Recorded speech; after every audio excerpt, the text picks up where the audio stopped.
একটা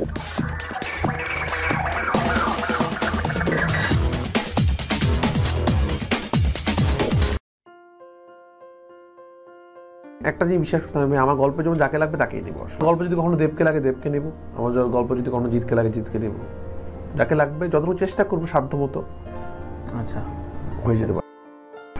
ভিউয়ার্স, নতুন সিনেমায় আসছেন ঢালিউড কোন অপু বিশ্বাস এবং রায়হান রাফি বলছেন তার সিনেমায় যাকে গল্পের প্রয়োজন তাকে অনেক জায়গা দেখছি মানে এখন আমার মানুষের সাথে মন খারাপ হচ্ছে এই কারণে যে আমি না করতেছি, যে আমি আমার সিনেমাটা করতে, এটা এবং বলাটা খুব কষ্টের।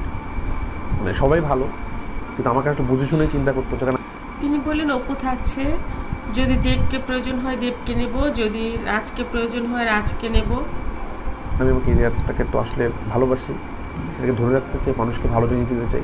আমি প্রফেশনাল পরিস্থিতিতে কাজ করতে চাই, খুব প্রফেশনাল। আমি নন প্রফেশনাল পরিস্থিতিতে কাজ করতে চাই না, শুধু টাকা দিয়ে দেয় সে একটু প্রডিউসার। রাফির সিনেমাগুলো অবশ্যই ভিন্ন মাত্রা যোগ করে তার কাজ, তার গোছানো সবকিছুর কারণে। টাকা দেওয়া না, প্রডিউসিং জিনিসটা কিন্তু অনেক বড় ব্যাপার, পড়াশোনা আছে এখানে।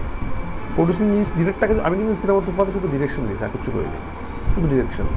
এটা ডিস্ট্রিবিউশন, কোন গল্পে কোন সিনেমায় কখন কাকে কাস্ট করতে হবে এটা রায়হান রাফি খুব ভালো করে জানেন, আর এ কারণেই তার সিনেমাগুলো হিট হয়। সে কিন্তু তুফান, প্রিয়তমা, এরপর বরবাদ, তারপর যেটা আমরা ব্লকবাস্টার হিট, প্রত্যেকটা সিনেমায় কিন্তু আমরা দেখতে পেলাম যে সুপারস্টার শাকিব খানের কারণেই হিট হয়েছে। এবং ঢালিউডকে অপু বিশ্বাসকে নিয়েও তিনি তেমনই একটা কাজ করতে যাচ্ছেন যে কাজটি আসলে শাকিব খানের সঙ্গে হতে পারে ওপার বাংলার জিতের সঙ্গে, হতে পারে ওপার বাংলার দেবের সঙ্গে, কিংবা আর যারা তারকার শিল্পী রয়েছেন তাদের সবার সঙ্গেই। তবে ঢালিউডকে অপু বিশ্বাস বলেন এই মুহূর্তে আমি কোনো কথাই বলবো না, কারণ আমার কোনো কথা যদি আমি আগে থেকে বলে দেই তাহলে সেটায় অনেক সমস্যা হয়ে যায় এবং পরবর্তীতে সেই কাজটি নিয়ে আমাকে অনেক ভোগান্তি করতে হয়। যার জন্যই আমি এখন চুপ করে থাকতেই ভালোবাসি। কাজ হলে জনগণ দেখবে।